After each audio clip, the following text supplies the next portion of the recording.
The exorcism of God कहानी शुरू होती है और हम सन 2003 का टाइम देखते हैं। मैक्सिको के एक रास्ते से एक आदमी डॉक्टर नेल्सन रात में कहीं जा रहा था। असल में वो चर्च के फादर पीटर से मिलने आया था। इसके बाद वो उन्हें अपने साथ ले जाने लगता है। फिर हम देखते हैं कि वो उन्हें लेकर एक घर में आ जाता है जहाँ एक लड़की मैगेली डीमन से बुरी तरह पजेस्ड थी। डीमन ने उसकी हालत काफी खराब कर दी थी। फादर पीटर अपने पहले एग्जॉर्सिज्म के लिए आए थे, इस वजह से वो काफी डर भी रहे थे। इसके बाद वो अपने साथी फादर माइकल को कॉल करता है जो कि इस टाइम लंदन में था। पीटर उससे एक्सोर्सिज्म शुरू करने को कहता है, लेकिन माइकल मना करता है और कहता है कि तुमने अभी अपनी ट्रेनिंग पूरी भी नहीं की है, इस वजह से शैतान तुम पर भी कब्जा कर सकता है। लेकिन पीटर कहता है कि इस लड़की की हालत काफी खराब है, मुझे एक्सोर्सिज्म करना ही होगा। माइकल एक्सोर्सिज्म करने की परमिशन नहीं देता। इसके बाद पीटर फोन रख कर खुद अकेले ही एक्सोर्सिज्म करना शुरू कर देता है। वो पहले कमरे में से सबको बाहर भेज देता है और उस डीमन पर अपना एक्सोर्सिज्म करना शुरू करता है।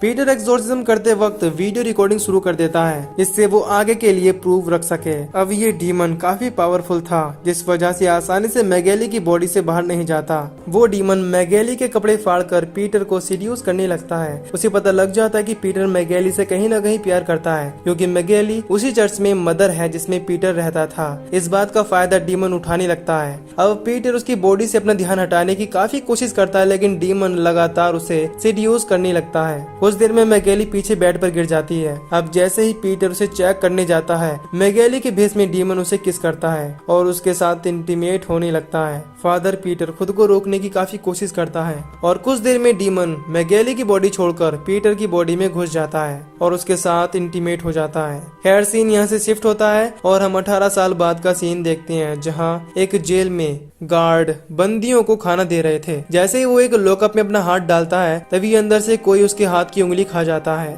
दूसरा गार्ड आकर उसे किसी तरह बचा लेता है, यानी उसके अंदर एक पजेस्ड बंदी भी था। सीन चेंज होता है और हम फादर पीटर को देखते हैं जो बिल्कुल ठीक थे और वो अब गरीबों को खाना देकर उनकी मदद कर रहे थे।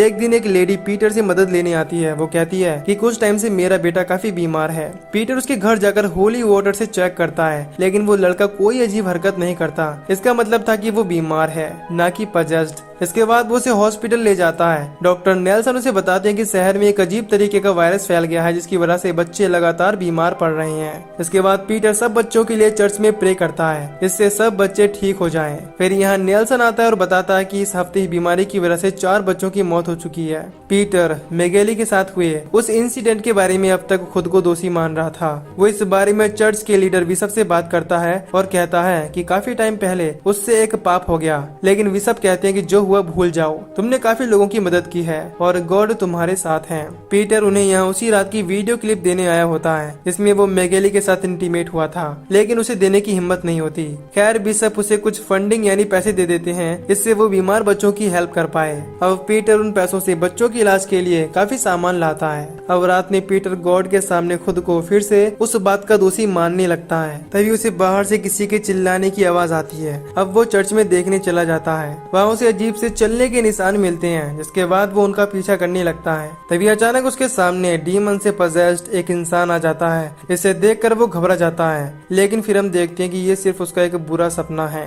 इसके बाद फिर से डीमन उसके पीछे से आकर अटैक कर देता है, लेकिन ये भी एक सपना ही होता है। इसके बाद पीटर अपनी नींद से जाग जाता है और तभी उसे उसी जेल वाले गार्ड का फोन आता है, जहां वो डीमन कैद था। वो गार्ड पीटर से कहता है कि यहाँ पर एक कैदी की हालत ज्यादा खराब है। वो उसे जेल में देखने आने को कहता है। अगले दिन पीटर उसे देखने के लिए नेल्सन को भी अपने साथ ले जाता है। अब वो उसी सेल के अंदर आकर उसे देखने लगते हैं। वहाँ वो देखते हैं कि एक लड़की बुरी तरह से डीमन के कब्जे में है। यहाँ वो डीमन उन सभी को डराने लगता है और वैसा ही करता है जैसा मैगेली वाला डीमन कर रहा था। खैर पीटर यहाँ कोई एक्सोर्सिज्म किए बिना सेल से बाहर आ जाता है। अब जैसे ही वो उससे बाहर आते हैं, उन्हें अजीब सी आवाजें आने लगती हैं, इससे उन सभी को काफी तकलीफ होती है। इसके बाद दूसरे कमरे में वो उसी गार्ड के साथ बैठकर बातें कर रहे होते हैं। तभी यहाँ मैगेली आती है और हमें पता चलता है कि वो सेल वाली लड़की और कोई नहीं, पीटर और मैगेली की बेटी एस्पेरांजा है। असल में 18 साल पहले जब वो दोनों डीमन की वजह से इंटीमेट हो रहे थे, तो डीमन पीटर के जरिए उनके होने वाले बच्चे में चला गया और तभी से उसकी बेटी ऐसी ही है। पीटर बाहर आकर मैगेली से कहता है कि मैं उस टाइम एक डीमन के कब्जे में था और इसी वजह से डीमन मेरे जरिए वो सब कर रहा था। मैगेली उससे अपनी बेटी को बचाने को कहती है। उसी रात जब पीटर सो रहा होता है तो हम देखते हैं कि उनके ऊपर कोई है। तभी पीटर की आंख खुलती है और उसे फिर से वो डीमन दिखने लगता है जो कि चर्च में था। हम देखते हैं कि वो चर्च वाला डीमन खुद जीसस ही थे जो कि पीटर के सपने में उसे एक डीमन की तरह दिख रहे थे। अगले दिन पीटर हॉस्पिटल जाता है जहाँ उसे पता चलता है कि उस लड़के की मौत हो गई है, इसे वो लेकर आया था। नेल्सन बताता है कि उसकी मौत वायरस की वजह से नहीं हुई है। पीटर समझ जाता है कि उसकी मौत एक डीमन की वजह से हुई है। उस लड़के की माँ यहाँ आती है और अपने बेटे की मौत पर काफी दुखी होती है। इसके बाद पीटर उस लड़के की मौत पर प्रे करने लगता है। इस पर उस लड़के की माँ कहती है कि इस दुनिया में गॉड ही मौजूद नहीं है। वो ये केवल अपने बेटे के दुख में बोल रही थी। रात में पीटर जब बच्चों के साथ खेल रहा होता है वहाँ मैगेली आती है। पीटर को खेलता देखकर उसे वो दिन याद आते हैं जब वो भी चर्च में काम करती थी। पीटर अपनी बेटी को बचाने का डिसाइड करता है और अगले दिन चर्च के लीडर बिशप से मिलने चला जाता है जहां लीडर उसे एग्जॉर्सिज्म करने की परमिशन दे देते हैं। पीटर उन्हें नहीं बताता कि वो उसी की बेटी है। एग्जॉर्सिज्म में अपनी हेल्प के लिए पीटर लंदन से फादर माइकल को बुलाता है। इसे हम मूवी के शुरू में देख चुके हैं। माइकल एक एक्सपीरियंस्ड फादर थे। खैर उन दोनों की बातचीत से पता चलता है कि जो डीमन पीटर की बेटी के अंदर है उसका नाम बल बने है और वो हेल यानी नर्क के शैतान लूसीफर का बेटा है। पीटर को पता चल जाता है कि उस टाइम बलवन उसकी बॉडी से ही निकलकर उसकी बेटी एस्पेरांजा में आ गया। यह सुनकर माइकल कहता है कि जरूर तुम्हारे अंदर गॉड है जिसने तुम्हारी हेल्प की। पीटर उसे नहीं बताता कि वो पजेस्ड लड़की उसकी बेटी है। इसके बाद पीटर उसी रिकॉर्डेड टेप को आग में जला देता है जिसमें वो मैगेली के साथ इंटीमेट हुआ था। फिर हम उस टाइम का सीन देखते हैं जब मैगेली के अंदर से बलवन निकलकर पीटर के जरिए इंटीमेट हो रहा था। इसके बाद मैगेली की फैमिली वहाँ आती है और अपनी बेटी को ठीक देखकर वो पीटर को शुक्रिया कहते हैं। अब कहानी प्रेजेंट में आती है और हम चर्च में एक सिस्टर कैमिला को देखते हैं जो गॉड के सामने प्रे कर रही थी। तभी उसे भी अजीब आवाजें आने लगती हैं। उसे भी वहाँ कुछ अजीब निशान मिलते हैं। वो उन निशानों का पीछा करती है। तभी अचानक उसके सामने एक डीमन आता है जो कि मदर मैरी के भेष में था। इसके बाद वो डीमन कैमिला पर अटैक कर देता है और उसकी बॉडी को पजेस्ड करके ऑर्फनेज वाले बच्चों की तरफ जाने लगता है। वो बच्चों के कमरे में आता है जहाँ वो उस टाइम सो रहे थे। मैगेली उसे पहचान लेती है कि वो एक डीमन है। फिर वो उसे बच्चों के पास जाने से रोकने लगती है। चिल्लाने की आवाज सुनकर पीटर और माइकल वहां आ जाते हैं और कैमिला पर एग्जॉर्सिज्म करके उसे डीमन से आजाद कर लेते हैं। तभी पीटर बच्चों के पास जाकर देखता है। उन बच्चों को देखकर लग रहा था कि डीमन ने उन पर असर करना शुरू कर दिया है। खैर अगले दिन पीटर माइकल को लेकर उसकी जेल में आ जाते हैं जहाँ उसकी बेटी थी। वो सेल में आकर अपना एक्सोर्सिज्म शुरू करने ही वाले होते हैं, लेकिन बलवन जो कि एस्पेरांजा के अंदर था वो उन्हें एक्सोर्सिज्म करने नहीं देता और अपनी बातों में बहकाने लगता है। इसके बावजूद माइकल और पीटर अपना एक्सोर्सिज्म शुरू करते हैं और उनके ऐसा करने से बलवन काफी गुस्से में आ जाता है और एस्पेरांजा की बॉडी को टॉर्चर करने लगता है। तभी बलवन गुस्से में आकर माइकल पर अटैक कर देता है और उसका कान काट लेता है। फिर नेल्सन उसे किसी तरह इंजेक्शन देकर बेहोश कर देता है। इससे माइकल बच जाता है। इसी बीच हम देखते हैं कि वहाँ की बाकी सेल्स में जो बंदी हैं वो किसी न किसी डीमन से पजेस्ड हैं।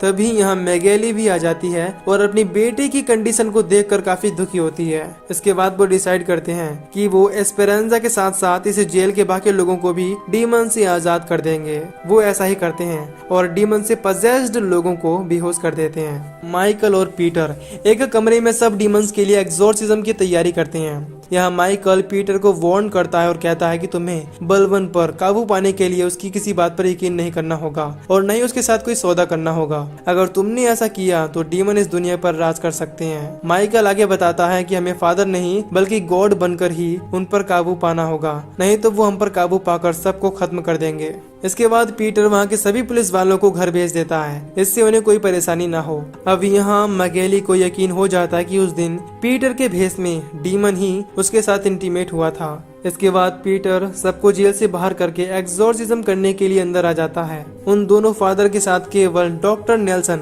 और एक गार्ड ही मौजूद था।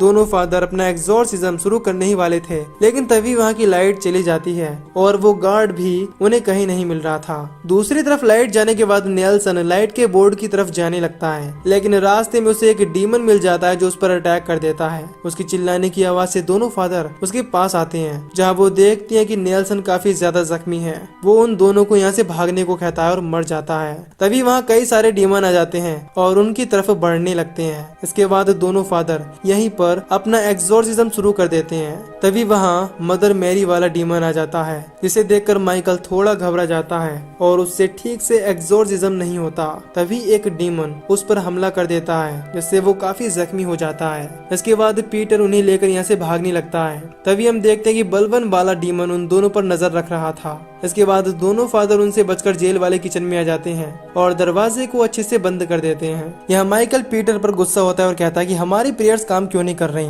यानी कि एग्जॉर्सिज्म काम क्यों नहीं कर रहा। अब यहाँ पीटर उसे सब बातें बता देता है कि उस रात डीमन ने मुझे पजेस्ट करके मैगेली को प्रेग्नेंट कर दिया। ये सुनकर माइकल को काफी बुरा लगता है और समझ जाता है कि शायद इसीलिए ही पीटर की प्रेयर्स काम नहीं कर रही। लेकिन पीटर माइकल से कहता है कि तुम्हारी प्रेयर्स काम करनी चाहिए और काम बनना चाहिए। अब यहाँ माइकल रिवील करता है कि उसने काफी टाइम पहले बलवन के साथ सौदा करके अपनी सारी पावर्स खो दी, यानी कि वो अब प्योर नहीं है, जिस वजह से उसकी भी प्रेयर्स काम नहीं कर रही। यह माइकल पीटर से कहता है कि तुम डीमन से सौदा कभी मत करना, और यही कहकर उसकी मौत हो जाती है। अब डीमन दरवाजा खोलकर अंदर आने लगते हैं, जिस पर पीटर जल्दी से दूसरे कमरे में आ जाता है और खुद के फोन से वीडियो बनाने लगता है, जिसमें वो कहता है कि 18 साल पहले बलवन ने मुझ पर काबू होकर मैगेली को प्रेग्नेंट कर दिया, इससे उसे एक बेटी हुई। इसके बाद वो ये वीडियो हिम्मत करके बिशप को सेंड कर देता है। फिर पीटर अकेले ही उन डीमंस पर एग्जॉर्सिज्म करने बाहर आ जाता है। उसे एग्जॉर्सिज्म करने से वहाँ के डीमंस को तकलीफ होनी शुरू हो जाती है, लेकिन तभी वहाँ जीसस वाला डीमन आ जाता है, जो कि पीटर का सबसे बड़ा डर था। पीटर उनसे इस बार नहीं डरता और उन सभी पर होली वाटर डालने लगता है। तभी पीछे से बलवन आकर उसे बेहोश कर देता है। इसके बाद हम देखते हैं कि सभी डीमंस ने मिलकर पीटर को एक जगह बांध रखा है और उल्टा उस पर ही एग्जॉर्सिज्म कर रहे हैं, ताकि पीटर के अंदर का गॉड उससे बाहर निकल जाए। इसके बाद वो सब इस दुनिया पर राज करें। दूसरी तरफ वो मदर मैरी वाला डीमन बच्चों के पास आ जाता है, इससे उनकी तबीयत खराब होने लगती है। यहाँ कैमिला उसे रोकने की कोशिश करती है, लेकिन उल्टा वो उस पर ही अटैक करने लगती है। इधर पीटर अपने अंदर के गॉड के जरिए सभी डीमंस की हालत खराब कर देता है। पीटर बलवन से अपनी बेटी को छोड़ने को कहता है, लेकिन बलवन उसके साथ एक डील करने को कहता है, जिसमें वो ऑर्फेनेज के बच्चों के साथ साथ उसकी बेटी को छोड़ देगा, लेकिन बदले में उसे अपने अंदर के गॉड का सैक्रिफाइस करना होगा। पीटर मजबूरी में आकर बलवन के साथ वो डील कर लेता है। इस पर सारे डीमंस ऑर्फेनेज के बच्चों को छोड़कर चले जाते हैं और बलवन भी एस्पेरांजा की बॉडी छोड़ देता है। अब पीटर अपनी बेटी को लेकर बाहर आता है, जहाँ मैगेली अपनी बेटी से मिलकर काफी खुश होती है। अगले सीन में हम देखते हैं कि पीटर सभी बच्चों के साथ मिलकर चर्च में प्रे करता है। अब बच्चों की जान बचाने की वजह से लोग उससे असली गॉड मानने लगे थे और उनके मन में पीटर के लिए रिस्पेक्ट काफी बढ़ गई थी। उसकी ये बात न्यूज में भी आ जाती है। ये देखकर बिशप पीटर पर काफी प्राउड होते हैं। पीटर उनसे वीडियो के बारे में बात करने लगता है, जिस पर वो कहते हैं कि उन्होंने उस वीडियो को देखे बिना डिलीट कर दिया, क्योंकि वो पीटर से काफी ज्यादा खुश थे। वो जानते थे कि पीटर ने जानबूझकर कुछ नहीं किया। यहाँ एस्पेरांजा और कैमिला आते हैं और पीटर को गले लगाकर काफी खुश होते हैं। एस्पेरांजा को अब तक नहीं पता होता कि उसके डैड पीटर ही हैं। तभी हम देखते हैं कि पीटर की आंखों का कलर बदल रहा है, यानी उसके अंदर अब बलवन आ गया है। वे सब उसे पहचान लेते हैं और काफी घबरा जाते हैं। बलवन यहाँ उन्हें बताता है कि पीटर ने ही बच्चों और अपनी बेटी को बचाने के लिए अपने अंदर की गॉड की बलि दे दी है। इसी बीच हम देखते हैं कि एस्पेरांजा की आंखें भी बदल रही हैं, लेकिन उसके अंदर कोई भी इविल आत्मा नहीं थी, बल्कि उसके अंदर खुद गॉड थे। मूवी के आखिर में हम देखते हैं कि पीटर वेटिकन सिटी में है, यानी बलवन पीटर के जरिए अब पूरी दुनिया पर कब्जा करने वाला है। और इसी के साथ ये मूवी यहीं पर खत्म हो जाती है। तो दोस्तों, अगर आपको इस मूवी की एक्सप्लेनेशन पसंद आई हो तो वीडियो को लाइक और चैनल को सब्सक्राइब कर दीजिए। बाकी मैं मिलूंगा आपसे न्यू वीडियो में। Till then take care, love you, bye bye.